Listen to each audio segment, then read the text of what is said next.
3:15, and then Angela Staton and George Papadopoulos. Yep, and I just had Angela on just a few minutes ago. Oh, All right, cool. welcome back. You're watching Liquid Lunch on Biz TV. Just breezing right through hour 2 of a Money Monday edition. And, on Money Monday, I talk about money. We talked a lot today about Bitcoin. You should be examining Bitcoin and cryptocurrency because the way the magic printing press of the American government is running right now, U.S. dollar is getting devalued, and there is a flight to safety asset out there in cryptocurrency, Bitcoin being the most widely adopted one. Learn about it. Check out Kiana Danielle's book, Cryptocurrency for Dummies, to learn a little more. And don't invest in things you don't know about. If you don't do some homework and educate yourself, don't buy it, okay? And I'm not a financial advisor. I own a boatload of Bitcoin. Thank God I do.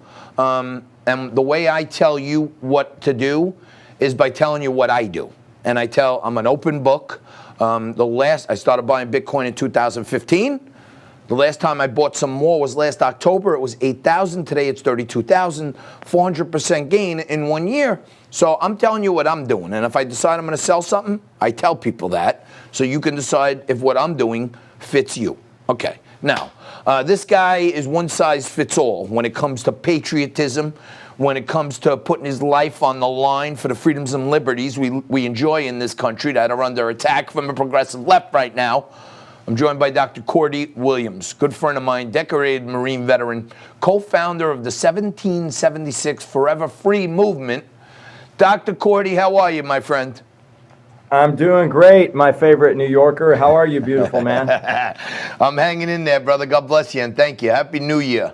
Happy New Year to you as well. Hopefully this one's going to be less corrupt than 2020 was. Well, let us pray, my friend. And can I get a amen on that one? But you're going to be at the rally on Wednesday, right? Got it. And there's all kinds of stuff. I think millions of patriots from around the country. I don't know what the net yield will be because there's a lot of uncertainty about how many brave legislators there are out there. But what I know is this. I said this before to Angela. I grew up playing sports. And whether you're winning big or losing big, if you don't play till the end of the game, you're a quitter and you're a loser. So the people that are mocking us right now, they must be quitters because they don't understand that you're in the fight until the echo of the whistle. And that's that. What are you specifically doing down there? I know the 1776 Forever Free crew is going to be there. What do you think we can accomplish, Cordie?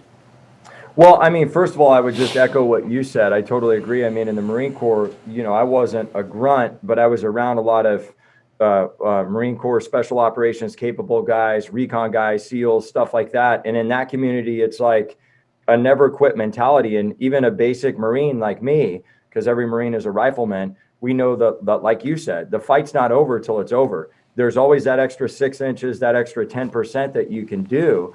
But what we're going to be doing, I'll get in tomorrow. I'm going to be speaking at Freedom Plaza at 5:48 p.m. From that stage. And then the following day, I'll be at the U.S. Capitol at 3:15 p.m. And then Angela Staton King's going to be after me, George Papadopoulos, and then the man, the myth, the legend, Mr. Roger Stone. And, our whole thing, or at least for me, I'll speak for myself, is I want to motivate, inspire, and mobilize. My goal, John, is honestly to get people to realize, what if George Washington would have said, yeah, John, I don't know, the Delaware, it's a little cold out here. I'm going to sit at home in my underwear and watch Netflix and eat cold chili. Where would we be right now as a democracy? So I think it's so important that patriots get a little PO'd, they get a little angry, and that fuels their resolve to not only run for office, to push back, signatures, petitions. I mean, I believe for fighting that Republicans, conservatives, really it's really Trumplicans now. Guys like you and me, the ones that aren't standing up like you and me, all those people need to start to get a belly for fighting. Otherwise, their kids are going to be trading in forks for chopsticks. Ha ha! Yeah, I like that one. I didn't hear that one yet. I might have to steal that from you. I'll give you. Do it, baby. I'll give do it. You. Just say hashtag Dr. Cordie Williams after that's you what do. I would say. I will attribute it to you, baby. I love that one. Can this election actually be taken back right now at this point? You think we still have a good bona fide chance here? Honestly, just leveling with you, I think it's 50-50. I think if we create enough pressure, and it's embarrassing to say that, John, Because, I mean, I think you and I probably realized a long time ago that the Republican Party was dead. But I hope anybody that doesn't vote, against the Sleepy Joe electoral votes and doesn't vote in for the real electoral votes for Donald Trump, I hope we primary the crap out of those people, because that's what it's going to take. And then I want another, 5-10 years ago, I don't know about you, but I thought it was crazy to think about, there's all these people saying, oh, we need another political party. We need another political party.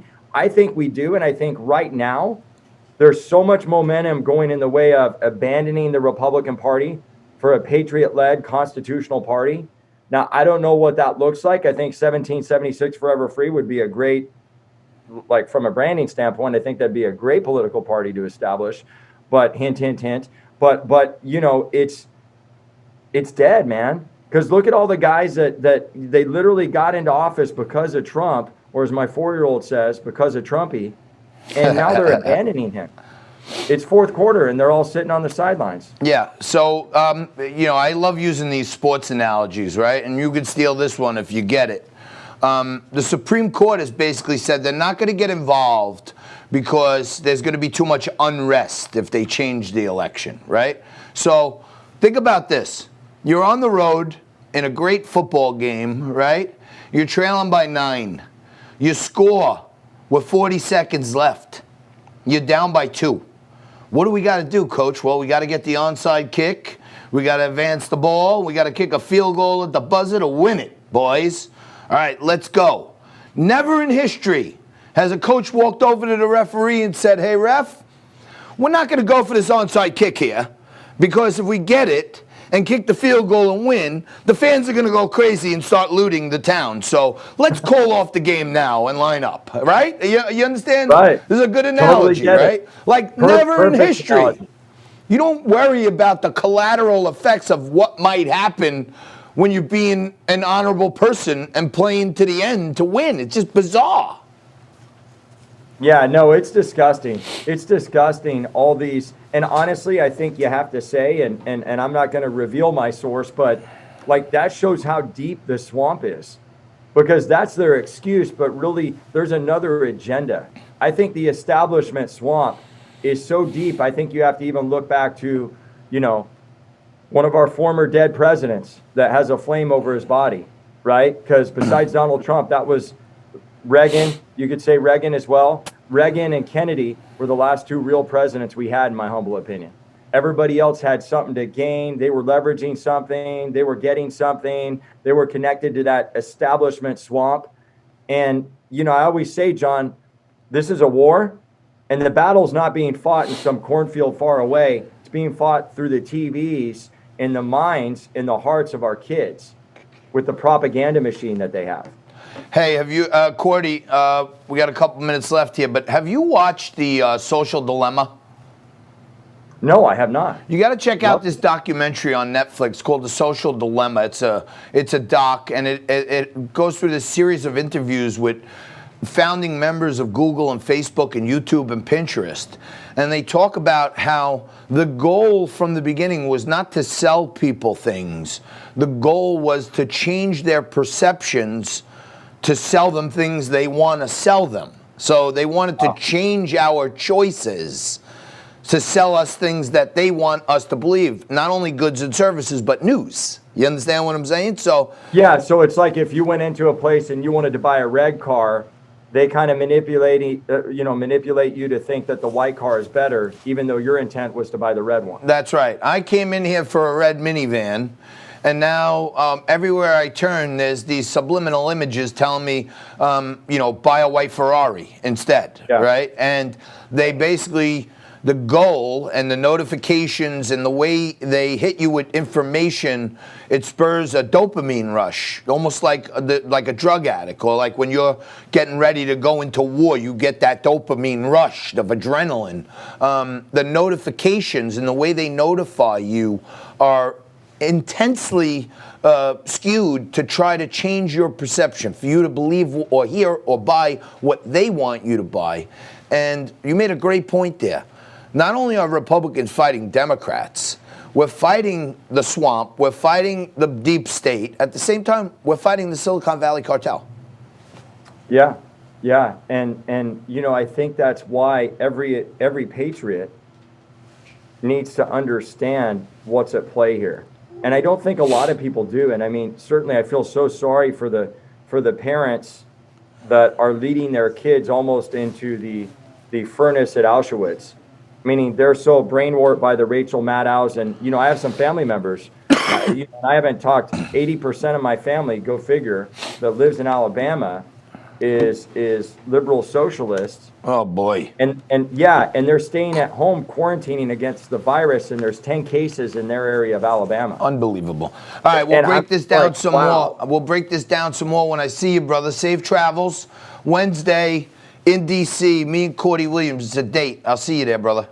Love you, brother. God bless you. Semper Fi, John. Same to you. Dr. Cordie Williams, Marine veteran, co-founder of 1776 Forever Free Movement. Stick right there. We'll be back to wrap it up after this.